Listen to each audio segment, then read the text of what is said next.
Good evening.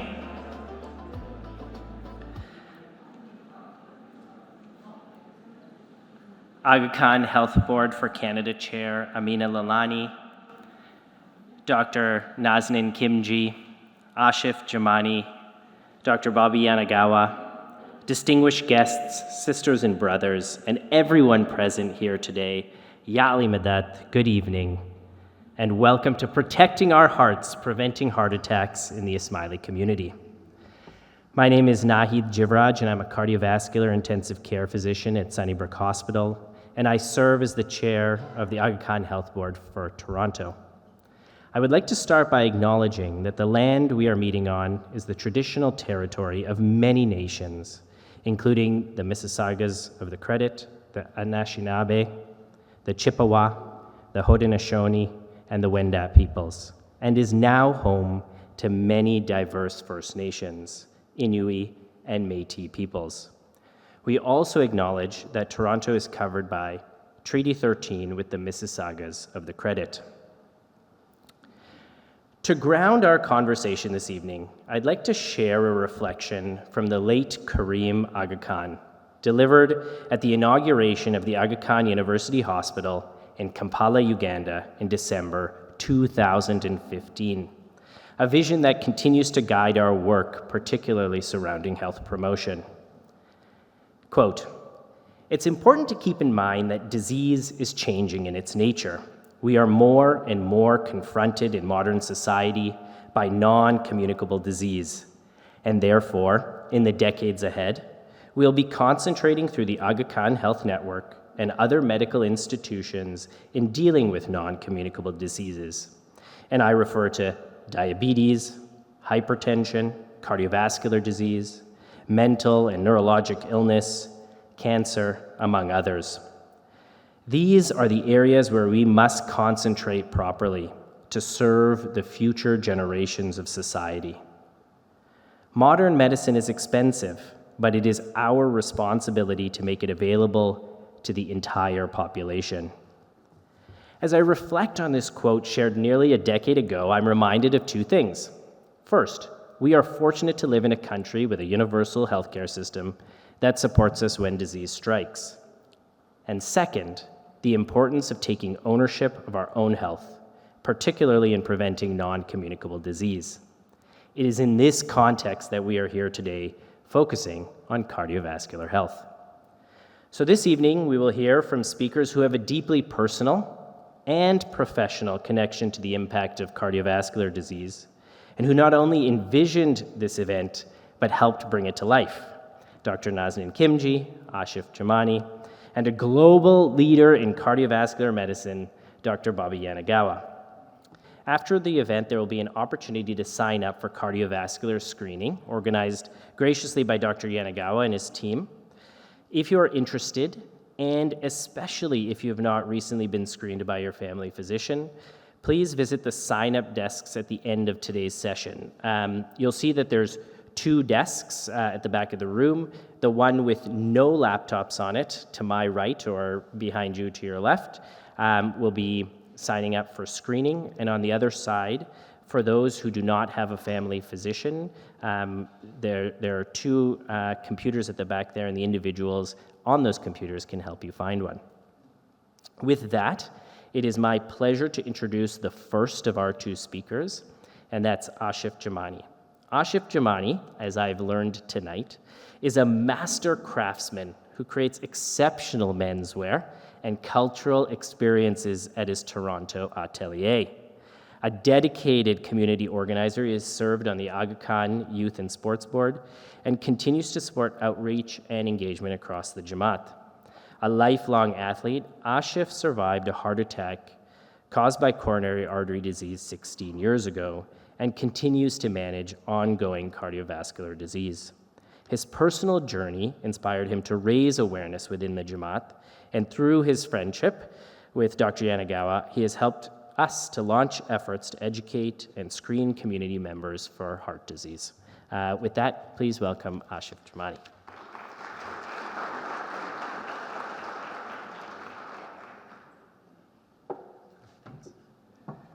Thank you, Nahid. I'm so happy to see so many people here today. And it's very gratifying because you are taking that first step and being proactive about your health. So let me tell you a bit about my story. As Nayad mentioned, I used to play a lot of sports, and I thought I was invincible. You know, when you're at that age, younger, you can do anything you want. And that continued on until 2009, just after coming back from the Jubilee Games, I got the shock of my life. I had a heart attack. And I didn't even realize I had a heart attack. I initially thought, I wasn't feeling too well. And my wife said, you should go to the hospital and just get it checked out. Me being the typical guy, I said, no, it's okay, I'm fine. And then as the day wore on and I wasn't feeling too good, she asked me again and I wouldn't listen to her. So she asked me to talk to my doctor friend, and he said, get to the hospital right away. And when I got there, we found out that I had a heart attack. And subsequently the next day, I had an angiogram and they found 2 blocked arteries. And so I had stents put in. But by this time, I'd already had the heart attack. So I had the stents put in, and now I had to rechange my life, right? I had to take a new way of doing things. And it was really, really difficult at first because you have to change your lifestyle. You have to reassess what's important to you. And you look at your family, how they depend on you, and how your health affects them. So that led me to a whole change in the lifestyle. And I was very lucky to do that. And over the course of the years, I've seen lots of people my age, a bit older, have a heart attack. Some survived, but many passed. And it was really difficult to handle. Right? I was only 43 when I had the heart attack. So relatively young, right, in very good health. So, it's not just if you're a bit older, it can affect you when you're young. And because of seeing friends and people I didn't know having heart attacks and succumbing to them, I thought it was important that, hey, we try to do something.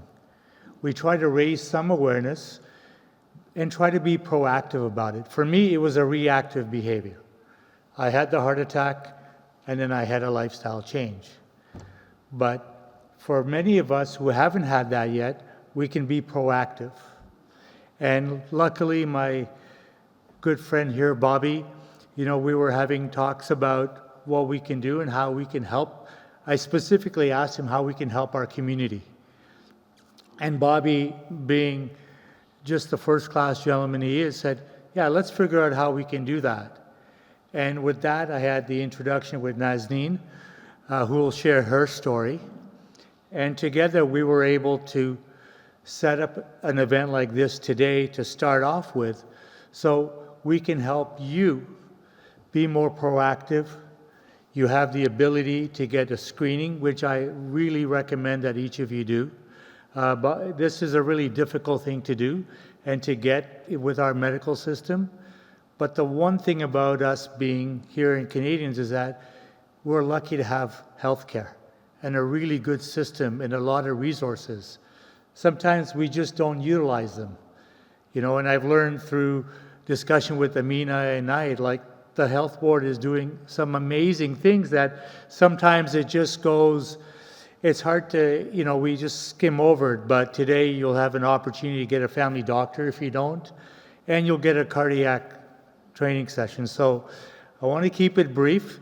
I just want to say that everybody, because of our genetics and being South Asian, we're susceptible to cardiac disease. And you may not know it, you may be feeling great, you may not have any symptoms, but if you are proactive and have the ability, I really recommend that you take that first step and get screened, right? And then continuous monitoring. because that's what happened to me. I just had an angiogram last year through regular yearly screenings, and I got another stent put in. So that wouldn't have happened if I didn't continually go to my cardiologist and get screening. So we have the resources. You can be proactive. So I really implore you to take the time, register, and you can then have a longer, healthier life. Thank you.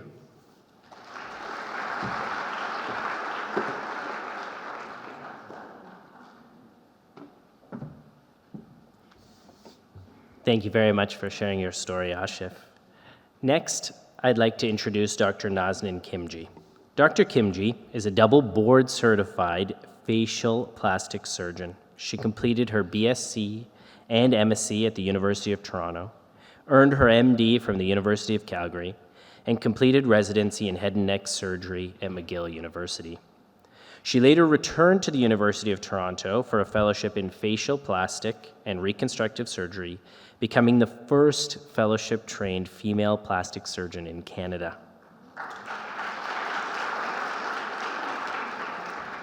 She has practiced in Toronto, Dallas, and New York, earning a reputation for surgical excellence and compassionate patient care.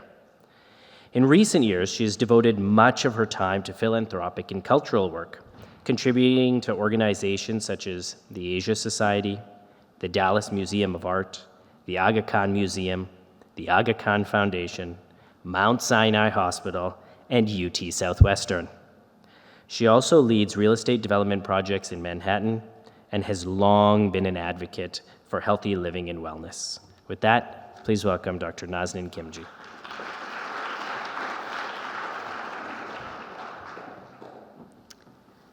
Jamati leadership, members of the Aga Khan Health Board, distinguished guests, ladies and gentlemen, good evening, Yali Madad, and welcome.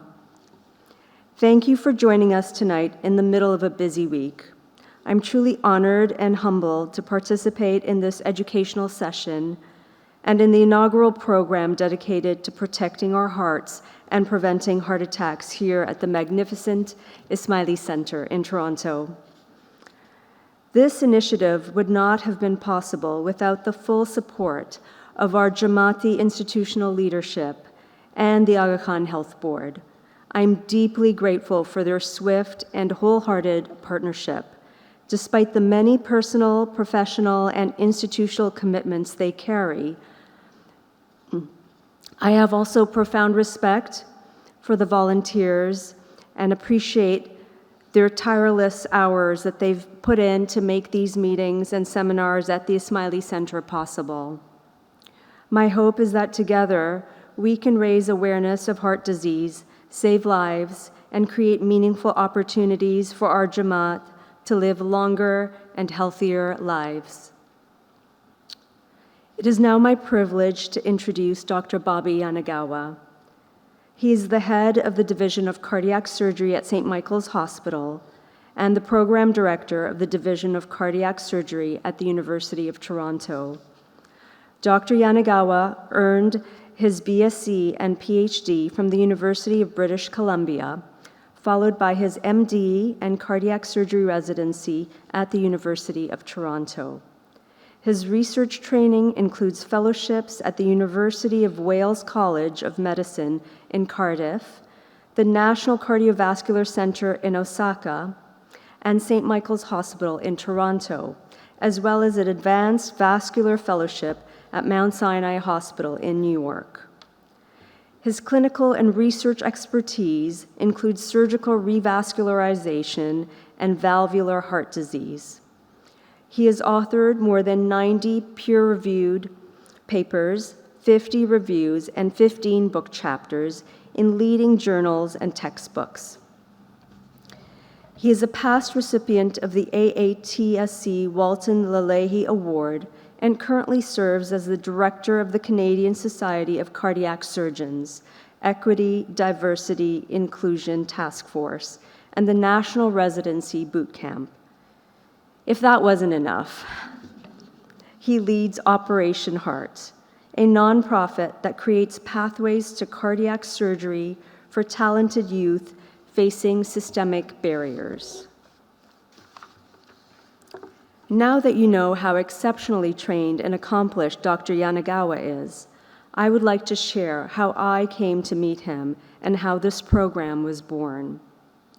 Heart disease has touched my family deeply.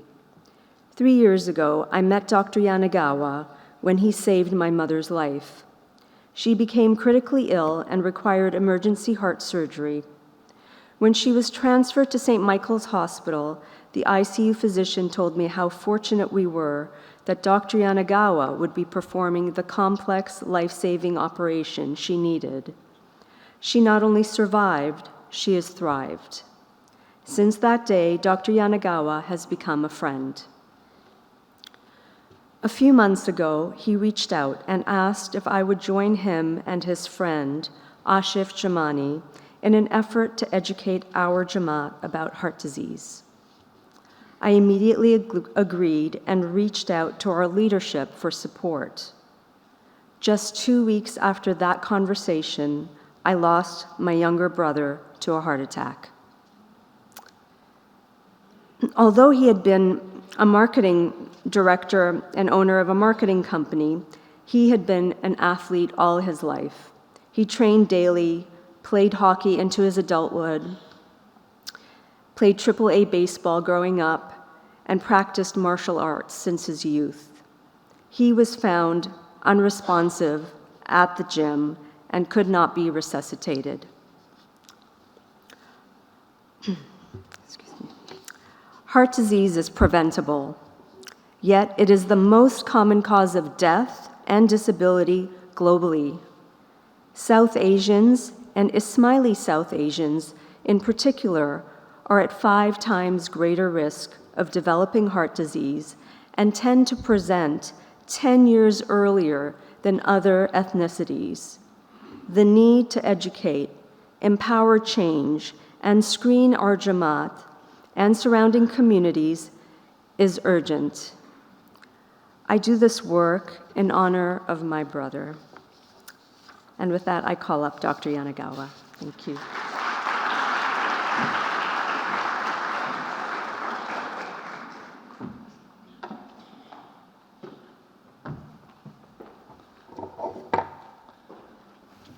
Thank you so much, Ashif and Naznin. I've met more and more members of your community, and I'm so impressed. Everyone I've met is just top class, and people of great integrity, and being here is very overwhelming to me. So thanks for welcoming me today.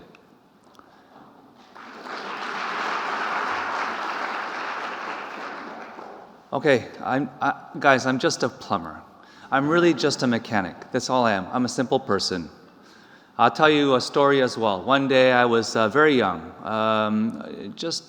like late teenager, came home from work, and my father said, I have some indigestion, can you take me to the hospital?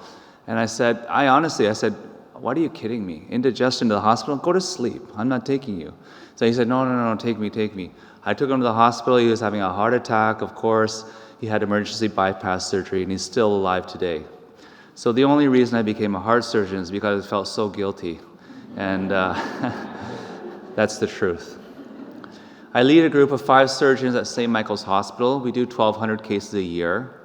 And I'm very proud to say I lead a very, very good team. This is my office.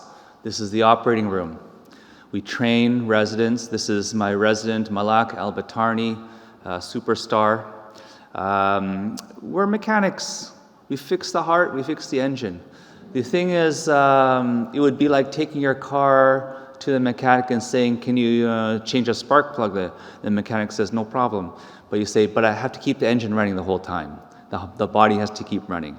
And there's the challenge. So we have to operate accurately and quickly. In our line of work, in our world, you never know what's going to come through the door. We deal with everything in the heart. This is a young fellow who had a compound bow and arrow stuck to his heart. You know, some of the things that we see are not in the textbooks, and you have to adapt. We work in teams. We rescue people. Speaking of things that you cannot expect, I know each of you, like where it's almost 9 o'clock, you have a job or 2 jobs, trying to make ends meet. You have your families. You're busy. You have 50 things you have to worry about. But the one thing is, I will tell you, if you have a heart attack, you will have not 50 problems, you'll just have 1 problem. Suddenly, all of the deadlines and the things that you worry about, I wonder what people are thinking, they go by the wayside. And you say, I just want to live. So that's what we're going to talk about today. This is data from India. The cartoon didn't work, but this is your background. India is getting richer. The good news is infectious diseases, diarrheal diseases are going down, down, down, down. India is getting rich. People are getting healthier. But we have ischemic heart disease is becoming more and more prominent. It can be seen as a source of success. That means that people are living longer. COVID was a blip, but ischemic heart disease right now is #1 killer in North America and also in India. There are multiple risk factors for heart disease. These are things that cause ischemic heart disease or blockages in the heart. And there's one that's really important, so I'll let you guess which one that is. Hypertension or high blood pressure, high cholesterol. These are probably on par in your community and compared to, for example, a white Canadian population. Smoking is low. I know that your community doesn't really smoke too much, so very good. But genetics is high. Many of you have a father who had a heart attack, an uncle, on and go. And diabetes is high. So somewhere around 300% increased risk of diabetes, type 2 diabetes, being a strong hereditary component. And this is the disease that we have to tackle in this community. Every community has something different. My Japanese community, highest rates of gastric cancer, so we have to address that. But we all have our challenges. This is a Ferrari, not just a car, This is my car. Your bodies are like Ferraris. Sometimes I know your body feels like I'm in a darn minivan that keeps breaking down. But the truth is, each of your bodies is finely tuned. It's an incredible machine. If I gave you a Ferrari today, what would you do? Would you put any old gas? You'd put the best gas. You would take care of it. You would take it to get serviced. We have to do the same for our bodies. You only get one in life. I hear a lot of myths every day. Myths. The myths I hear every day are reasonable. I'm too busy. I don't have time to exercise. I get that. But the truth is, if you don't make time for your health, you will be forced to make time for your disease. So we have to be, as Ashif mentioned, a bit proactive. And we have to make time. Our bodies, our health are so important. I know we have to make money. I get that. But we have to take care of our bodies. Oh, by the way, this is bypass surgery. This young fella had 3 pipes in the heart blocked. The stents wouldn't work, so we had to perform bypass surgery. And we do this every day. I did 2 cases today. Myth. Running? Are you kidding me? 50 years old? I'm never going to run. I'm too old. Well, tell that to Mr. Singh. There's lots of examples. This is the oldest gentleman that ran a marathon. Tragically died recently, hit by a car at the age of 107. But he was running up until his last days. And, people, I say, do you exercise, sir? Yes. What do you do? I walk here and there. It's not enough, actually. You can walk if you're 80, but if you're 50 or 60, you have to run. You have to get into different zones of exercise. I'm talking about zone 2, where you push your heart a little bit, where you sweat, you're a little bit uncomfortable. That's the kind of exercise I would like us to do every day. We weren't meant to sit at a desk 10 hours a day, drive to work. We were meant to be more active. We have to work at a desk to make money. I get it. Support our families. But we want to exercise on top of that. Toronto's too expensive. I can't afford a gym membership. I hear this all the time. Exercise, I can't afford a gym membership. You don't need to.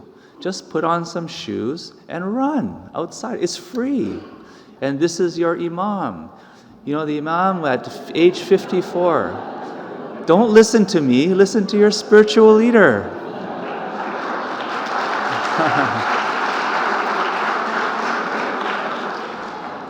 I mean, why did he do this? It's a difficult thing to do, but he wanted to show the example. So at age 54, he ran the Chicago Marathon. Listen, doc, heart disease runs in my family. What am I going to do? It's inevitable. Not really, actually. There's things we cannot change. Your genes, the genes came from your parents. Cannot pick your parents. But you can change your lifestyle, what you eat, how you exercise. So this is some data from my community. The white bar on the y-axis is basically cardiovascular disease, heart attacks. The white bar is Japanese in Japan, actually very low. And as the Japanese move to Hawaii, the genetics is the same, but their lifestyle changes. They eat different things, they live different ways, and they're increased risk. And then they move to the United States, and again, they eat different things, and they start driving in big cars and this and that, and the risk increases. So the genetics hasn't changed, but their lifestyle changed. Now, they don't approach that of a Caucasian North American, because they still have a genetic component. But the lifestyle and genetics are two factors. We cannot change our genetics, but we can change how we live our life. Old men get heart attacks, not women, not me. Well, I was doing some Google searching, and this is a beautiful young lady from the Bollywood scene, and she unfortunately passed of a heart attack at the age of 42.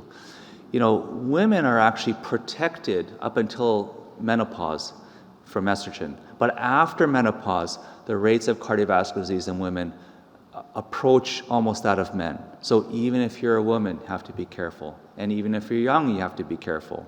Now, this is an example. Aashif mentioned an example, and we have lots of examples. The gentleman on the black, he's a Canadian championship marathon runner.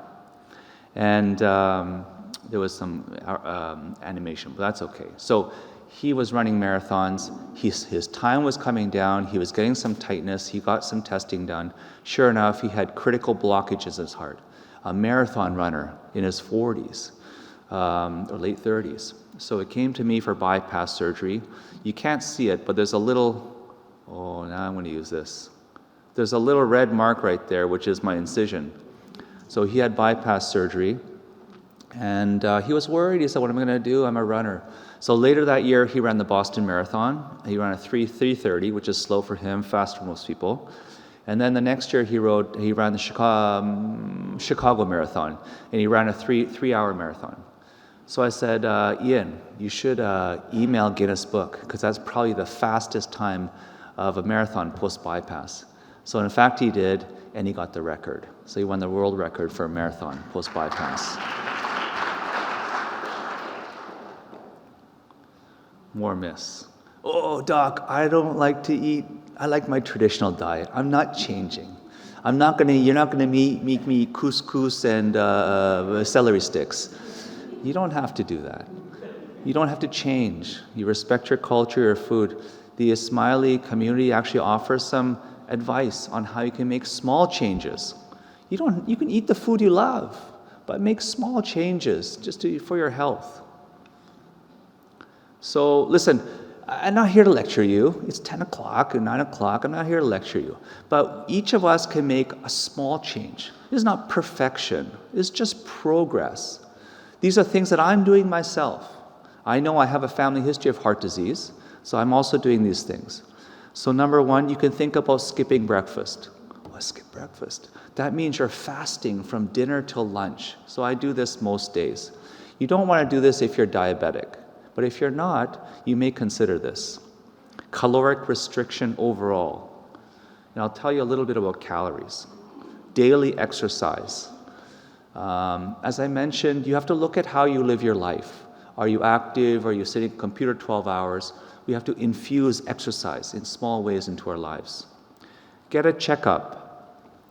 see your family doctor, check in, get your blood work done, what's your cholesterol, what's your sugars, just get on top of things. And stop smoking, but I know nobody in this room smokes, so we're okay with that one. Intermittent fasting. When you look at all of the religious practices, and there's fasting in religion, they're all good for the health. The Catholics eat fish. The Hindus don't eat beef. These are actually very, very good practices. They were very intelligent. But there's a lot of data for intermittent fasting, if you're interested. It lowers the key molecule of insulin. Insulin is the key driver of your metabolism, and you want to lower the insulin. It can support a healthy heart. You say, well, if I don't have breakfast, how am I going to function? It's incredible. You become very, very sharp. I can operate with fasting. In fact, I'm more sharp than if I eat a big meal. Fights inflammation, on and on and on. I want to do simple mathematics for you, okay? You eat food, that's fuel, and then you use the fuel, that's it. So most people consume, let's say, about 2,500 calories. In your life, as you're walking around, keeping your warm, breathing, you use about 1,500 calories. That's called the basal metabolic rate. That's just by walking around, that's what you burn. But you have an excess of 1,000 calories. So people say, well, I do my 10,000 steps. If you do about 10,000 steps, you're burning about 400 or 500 calories. That's it. So your excess, you're storing that energy as fat. Now, fat's not bad. We always think fat is bad. If you could not store energy as fat, you would probably die from malnutrition. So it's a protective response. But we have so much energy now. So let's say you jogged for an hour. That's about 1,000 calories, 800 to 1,000. So now you're getting to see, boy, we really have to do a little bit of exercise to burn the calories that we consume, or consume less calories. So it's simple math. You can do the math in a calculator with the foods that you eat. So getting checked up is important. As we've heard the stories, and you've had stories from your friends and the people in the community, the first presentation of a heart attack can be a cardiac arrest.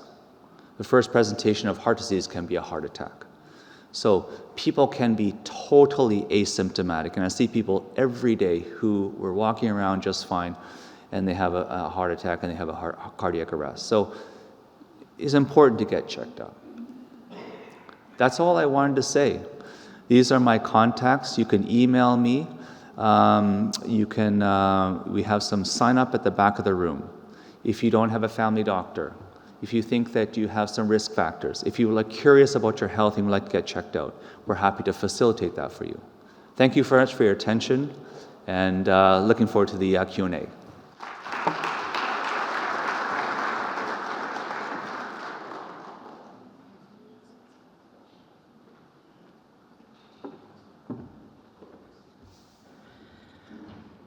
Thank you very much, Dr. Yanagawa, for that wonderful talk and for making heart health so much fun.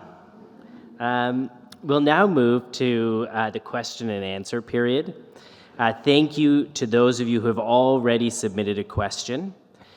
At this time, I'd like to invite our three speakers up to the stage alongside our National Health Board Chair, Dr. Amina Lalani. I'll just do a brief introduction. Sorry, I realized that was poor timing. Dr. Amina Lalani is the National Chair of the Aga Khan Health Board. She's a community pediatrician and pediatric emergency specialist at the Hospital for Sick Children, where she has held the Fellowship Director position for pediatric emergency medicine.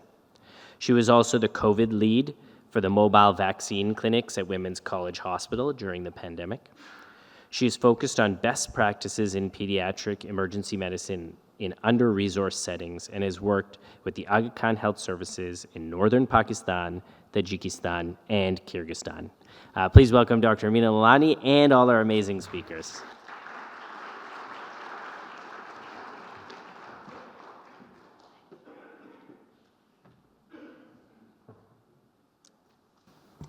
Thank you, Chair Nahid.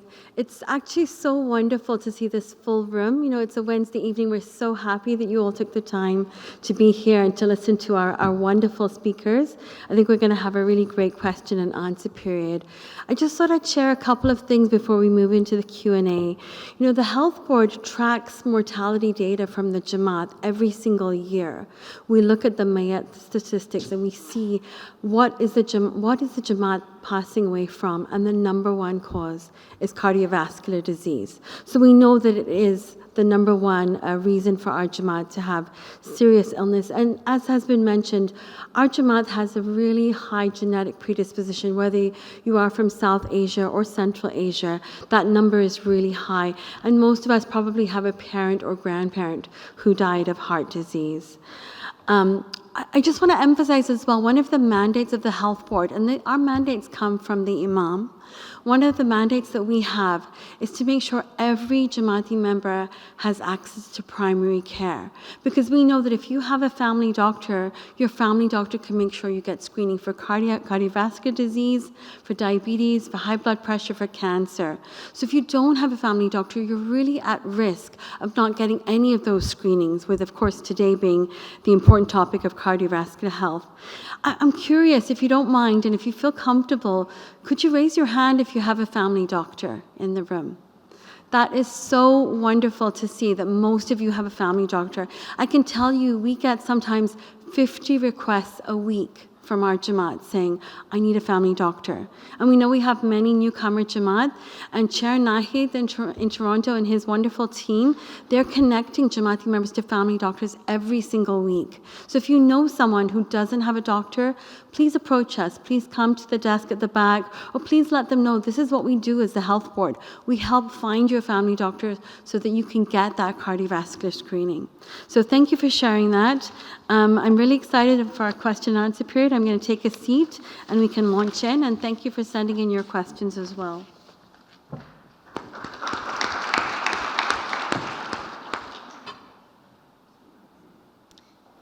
So I'm going to start, first of all, Dr. Yanagawa, thank you for your wonderful presentation. Maybe I'll take the first question to you. When does the process of heart disease start? Very, very good question. Thank you.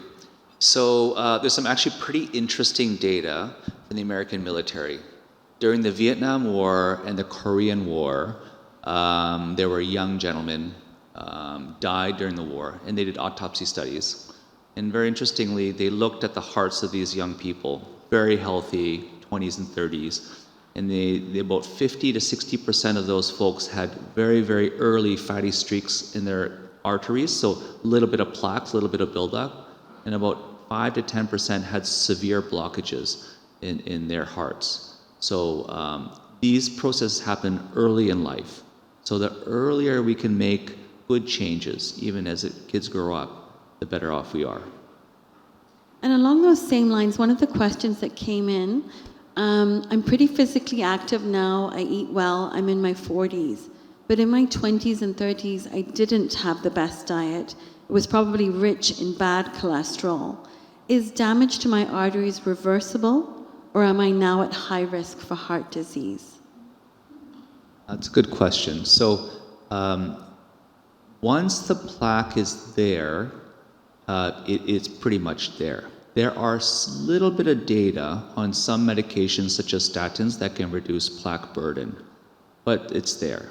Now, that early in life, again, the plaque is not significant. It's just a little bit of plaque. So if you stop it there, you can live a very good life and have no events.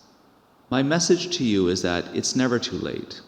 You can be in your 30s or 40s, and even if you're 50s and 60s and 70s, it's really never too late to make positive changes for your health. You can definitely have an impact.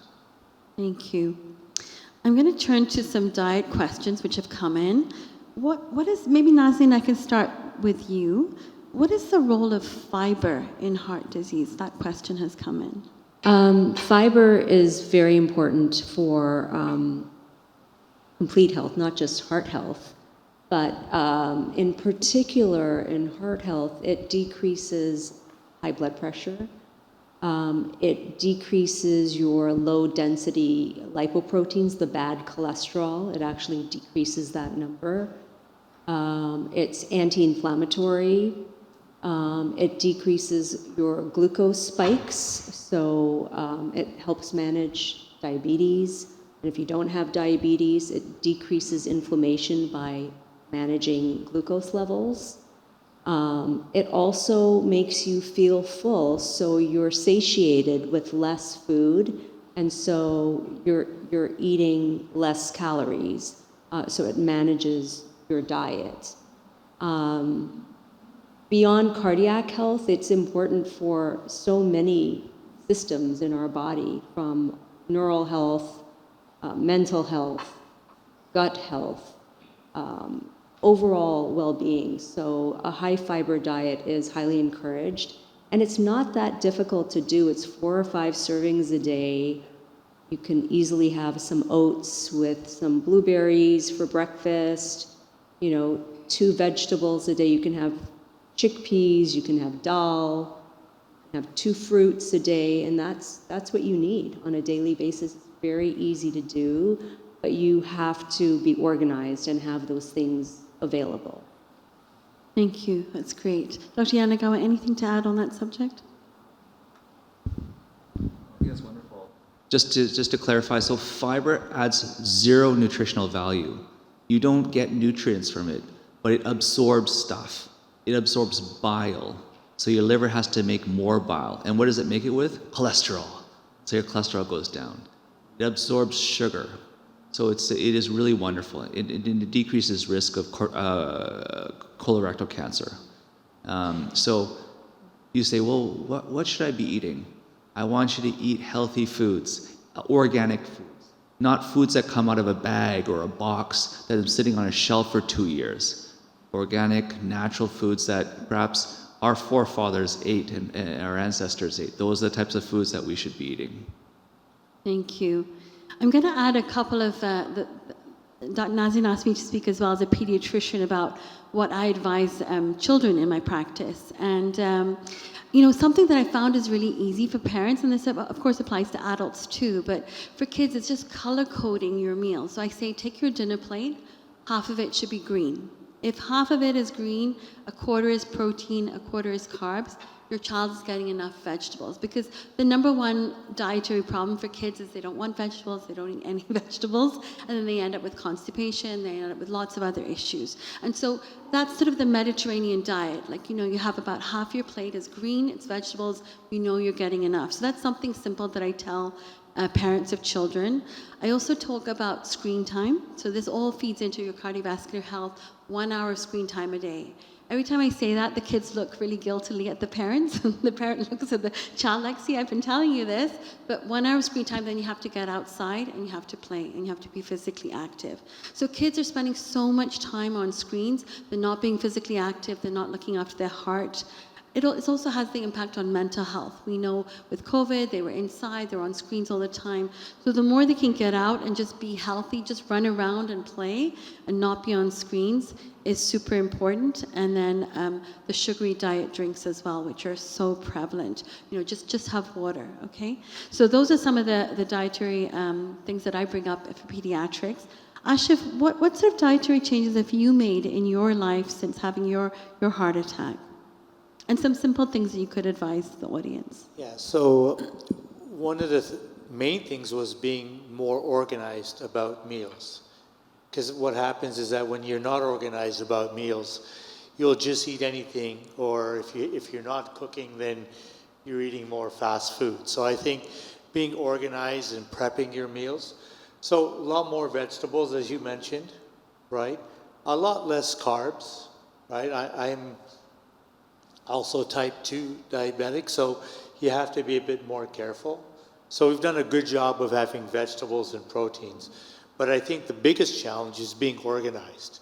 So when you're cooking, it's a lot easier to cook for several days, and that way you're not having to worry about what's for dinner the next day or what's for lunch.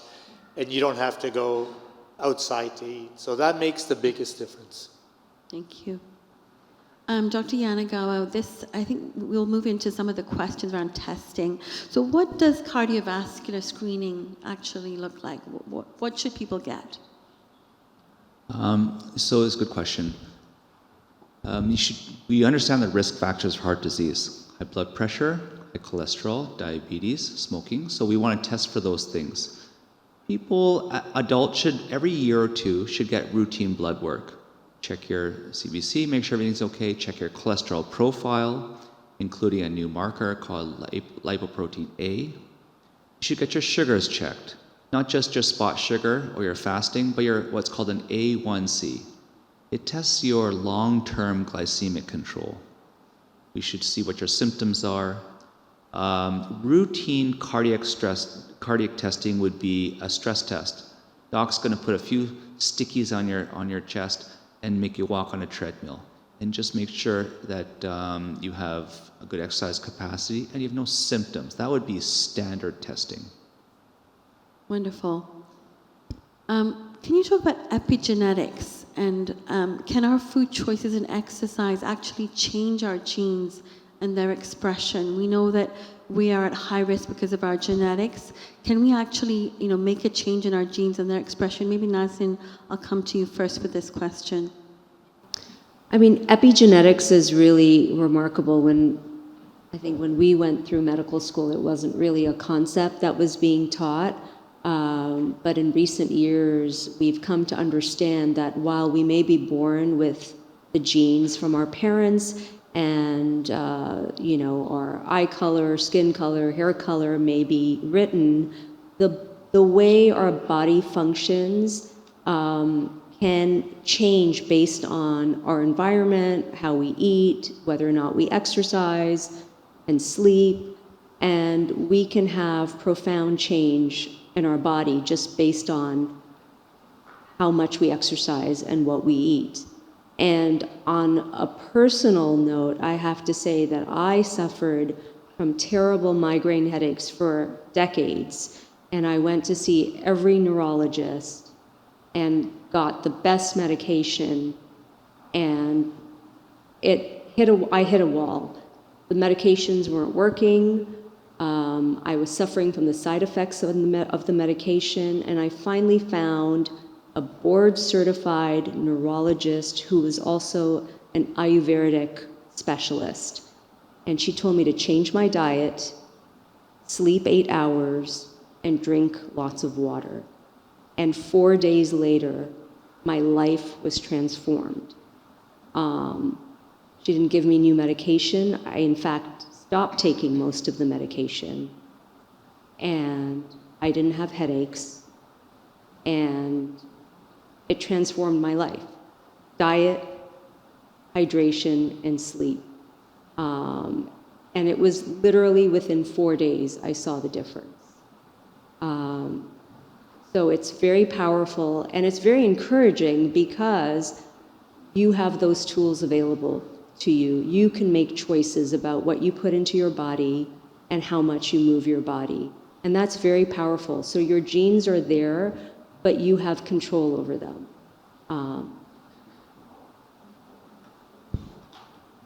It's a sophisticated question. So just back up a little bit so you understand. So all of your cells have DNA. DNA is a program of your cells. It tells you what color your eyes are, your hair, and all that kind of stuff. Epigenetics is modification of the DNA, little methylated DNA, and it changes the expression.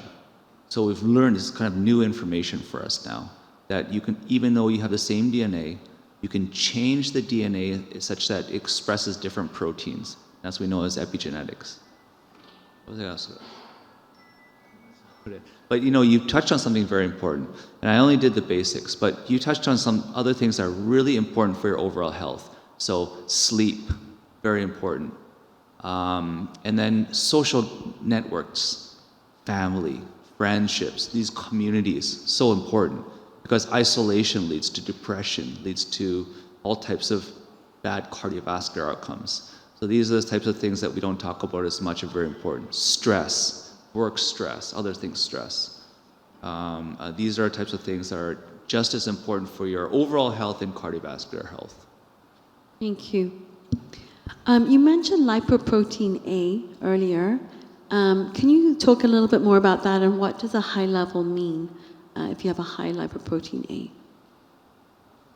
It's actually, this is like very cutting edge. It's really a new marker. And we're finding out that 30 to 40% of people have high lipoprotein A, and that leads you to, outside of the usual cholesterol markers, that's an additional risk factor for heart disease. There is one medication that specifically treats lipoprotein A, like it's very, very new. What I would suggest is that everyone get a lipoprotein A tested once in their lifetime so you know where you stand, and then to use that information to say, I'm at high risk or I'm at low risk, and then modify accordingly your lifestyle and your further testing. And is that something they can request from their family doctor? Yeah, absolutely. In fact, they should. Yeah, they should get it once, and it should be on their record. Wonderful. Another question came up about statins. Someone has said several randomized trials suggest statins may provide no real benefits. What is your opinion on statins as a preventative measure? Did you say no real benefits? Someone has see. heard that. You know, it's so difficult these days. We have social media, which we love. It provides information, entertainment, but it offers a voice to everybody. Yeah. And not everyone's voice should be the same, right? So you have to listen to the experts.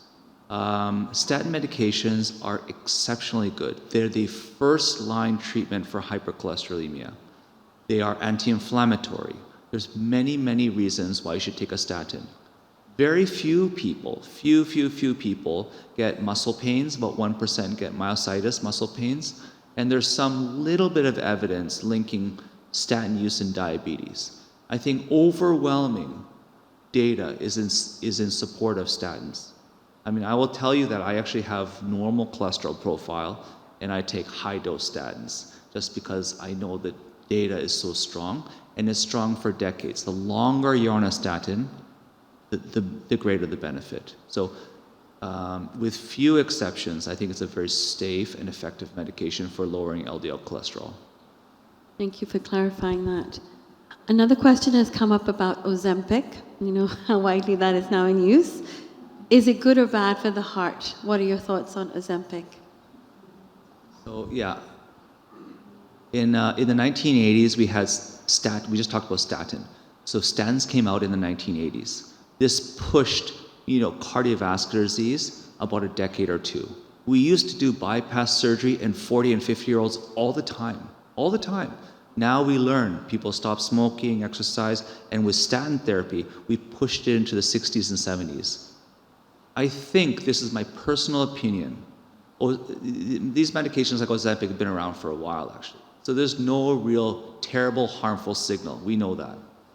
I think if we took all the people in our society across the board and those that, and remove 20, 30 pounds, 40 pounds, then the A1C comes down, sugar comes down, cholesterol comes down, hypertension comes down. I mean, I do think that it's going to make a huge impact on our overall population. We could push cardiovascular disease to the 80s, 70s and 80s. We may not do bypass surgery. Then you just stent and live the rest of your life. So I don't know, but I think it's going to have a massive positive impact on our society.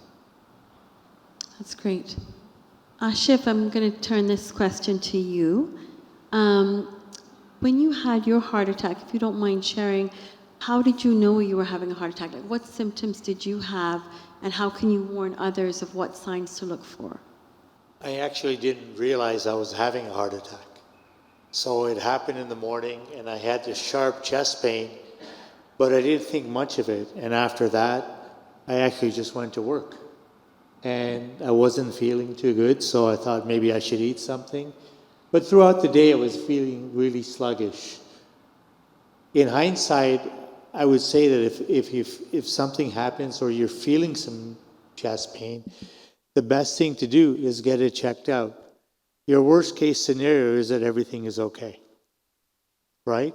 But if something is not okay, you can actually, you're in an environment where you're with professionals that can address it, right? So I think, there's some symptoms. You're feeling chest pain. You've got some traditional things where you have some pain down your left side of your arm.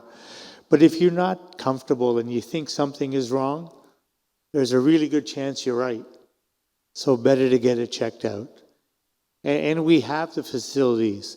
And when you go to the hospital and you say you have chest pains, they actually push you straight through. And so they quickly address it. So I would just say address it and go see the doctor. Thank you. I think as emergency physicians, we see this all the time. A patient comes in with chest pain, and it ends up being, indigestion, but that's okay. We would rather investigate the person and find out that it's not something serious rather than a cardiac issue. Dr. Yanagawa, what would you say? How do you differentiate between gastric pain and regular chest pain? Are there any warning signs we should let everybody know about? Yeah, so gastric, if you say, geez, I get this pain in the chest, but it's always after I eat a spicy meal or right after I eat a big meal, that's probably leaning towards something GI or stomach related or esophageal related. But if you said, every time I walk, I feel fine when I'm sitting down. Every time I start walking a couple blocks, I get this tightness and I rest and it goes away. That's what we call exertional chest pain. But that's very typical.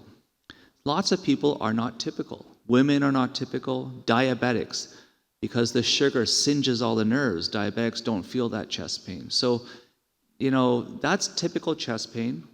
And if you were to have that, or if you have a lot of chest pain, go see somebody. But if you feel, as Shishi mentioned, you just feel like something's not right. I feel unwell. Something's pressuring me. I feel very dizzy. I can't breathe very well. Don't take a risk. Go get checked out in emergency if you have to, or at your family physician's office. Thank you. And you mentioned how the incidence in women approaches the same as in men after menopause. How do the symptoms of a heart attack differ between men and women, or is it the same?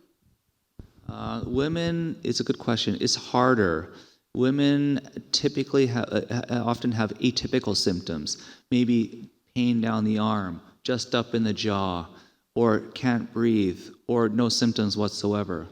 The other problem is that both the patient, who's the woman, and the practitioner don't think a bit. You say, my gosh, Mrs. Such and such, you're so healthy. You can't possibly have a heart attack. Maybe you're just having some anxiety. Maybe you're just stressed out. So we sometimes discount women's symptoms because they don't look like a typical heart patient. So I think before, but certainly after menopause, we should listen to women more and have our antennas up to say, maybe this is not just typical anxiety or something like that. We should further check out and make sure everything's okay. Thank you. I think one thing we really want to come out of this session is to empower everyone to have the information to advocate for yourself. One question has come forward that my father had a heart attack. My father died at age 47. My sister had a heart attack at 43. I'm now 47. But it's difficult to get screenings when you're young sometimes. How do we advocate for ourselves to get screened when your family doctor says you're too young? Oh, that's a good question. It's a good question. Yeah. I don't know. Call Bobby. One thing I'll say is that what's the term, the squeaky wheel gets the patients who come in and they demand they're like, I need this. The doctor's going to do it. Like if you demand and you say, I know I need this. My family history says that I'm at high risk. I'm South Asian. I want you to do this, and I'm requesting that you do this. Your doctor will end up doing it just to, it's the person who advocates and pushes that gets what they need. But I'd like to hear your thoughts. No, I think I like your answer.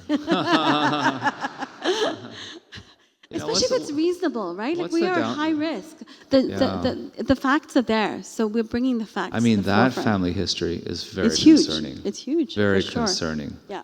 And what's the downside of a negative stress test? Almost nothing. Yeah. So I guess the answer is just keep pushing. Just keep pushing. Or if you need a different family doctor, will help you. But most family doctors I think are great. Like, you know, it's tough to be a family doctor. There's lots of pushy individuals, but I think it's important for us to advocate for our health, and we know that we're a high risk, so it's a very reasonable request. I think we'll just take a few more questions, and then, if that's okay, and then people can approach you afterwards. Can you just speak about some of the side effects of high cholesterol? Yeah, the clinical sequelae, or what happens when you have high cholesterol, is often is going to be blockages. Now, you can get blockages in the heart, cause heart attack. You can get blockages in the brain that cause stroke. You can get blockages in the leg. And that's where folks go, you know, I walk and my legs burn and hurt, and I rest and it goes away. I mean, this is the same stuff. You get burning in the chest, burning in the legs, or you get, you know, stroke. So, I mean, these are the types of things. Blockages in any organ are going to cause problems, and this is generally the issue. Thank you. Naznin, this one is for you. What changes have you made? I think you spoke about some of them already, but are there any other changes you have made since losing a family member to heart disease? Well, I immediately got re-screened, even though I had been screened the year before. And I spoke to my immediate and more extended family about screening. But, you know, I really started to look at my diet to see what I could clean up. I added more fiber. I decreased my beef intake and had more lean proteins. I didn't do that much cardio. I would walk, and that clearly is not enough. I'd walk with my friends, and I would go to Pilates and yoga, but now I'm doing more cardiovascular workouts. And you can still make it fun. You can do it with friends. You know, and my son, who's almost 17, told me, Mom, you need to be a little uncomfortable when you work out. You're just too comfortable, you know, chatting with your friends and watching your shows when you're on the Peloton. So, you know, and he was right. You know, I did need to push myself a little bit more with my workouts. And then, you know, I think this work is very important because, you know, you hear these statistics where it's the #1 cause of death globally and the #1 cause of disability. And 50% of people are not even aware of those statistics. So if you share this information with your friends, with your colleagues, with your family, you can all make a difference.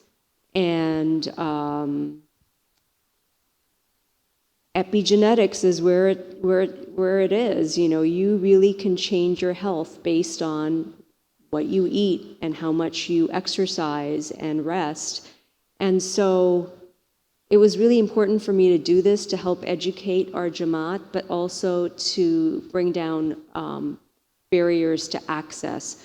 So that's why what the health board is doing for you to give you access to a family doctor, it's so important, and Dr. Yanagawa's screening is very important. We have an amazing healthcare system, but you sometimes have to wait a long time. And I would encourage you all to sign up for screening and at least have a baseline so you can manage your own health. Thank you very much, Naznin.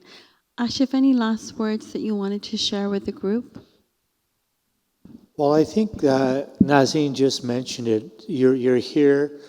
You've heard Bobby talk about heart health, and you've got some guidelines on how you can start changing a few things if you haven't done so already.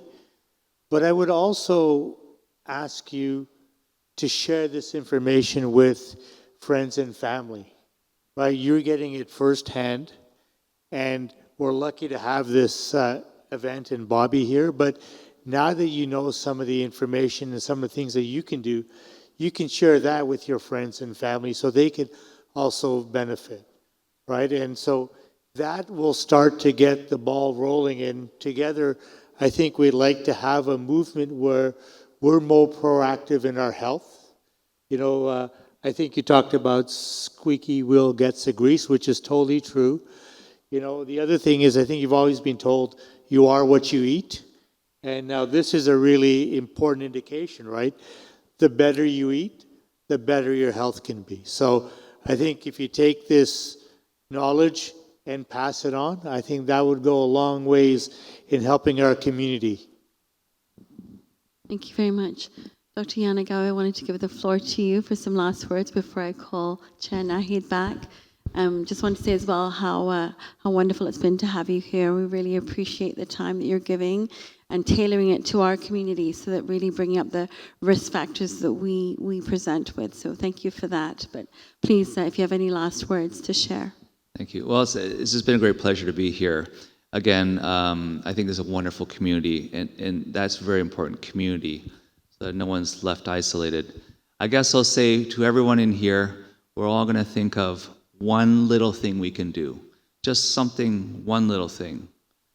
Oh, it doesn't matter what it is, but please make one little change, not just for yourselves, but for your children and for your grandchildren. They're watching you. They're watching what you do.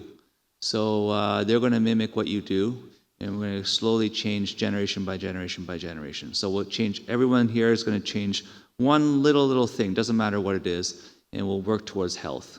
Thank you very much.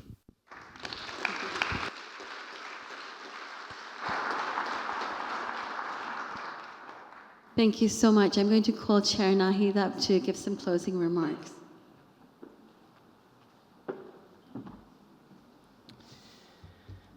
I'm sure I can speak on behalf of everyone here when I say this has been an eye-opening and deeply educational evening. I'm feeling kind of anxious about my bad past habits, but feeling very inspired for my future one new habit. And so I think that's great. I've learned so much, and I'm looking forward to sharing what I've learned tonight with my friends and family who were unable to attend, and I encourage you all to do the same. So on behalf of all of us, Dr.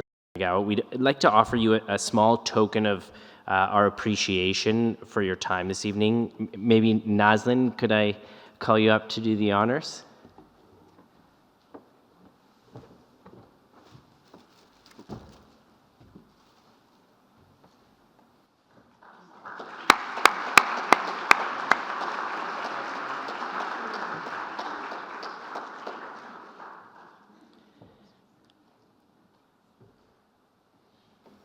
Okay, perfect.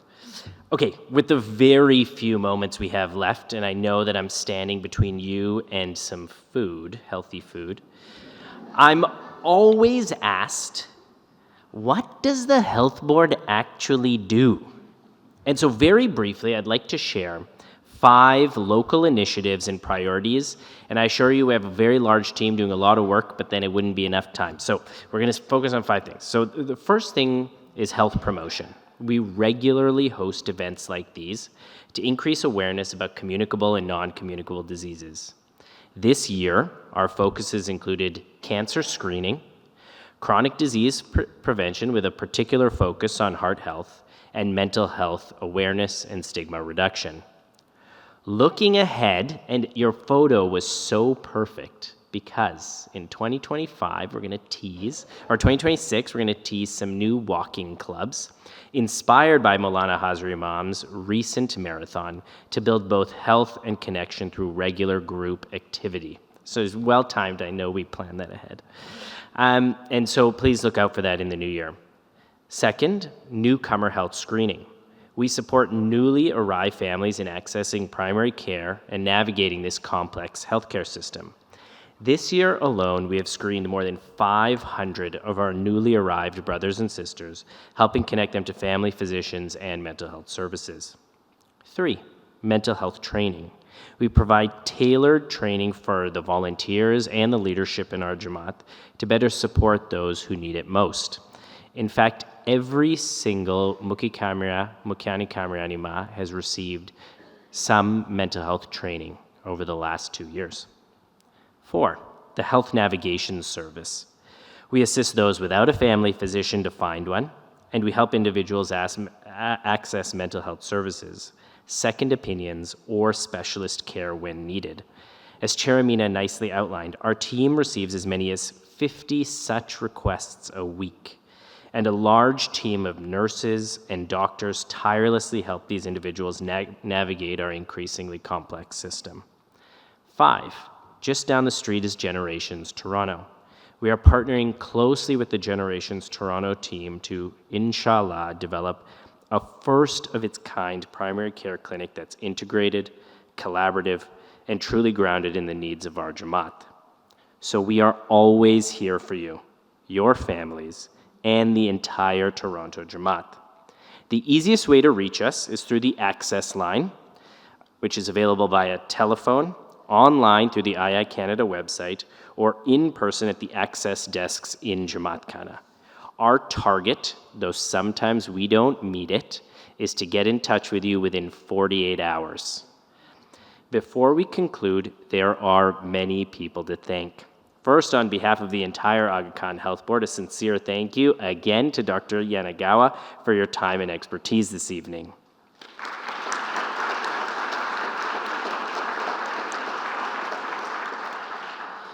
Thank you to Naznin and Aashif for helping bring this event to life.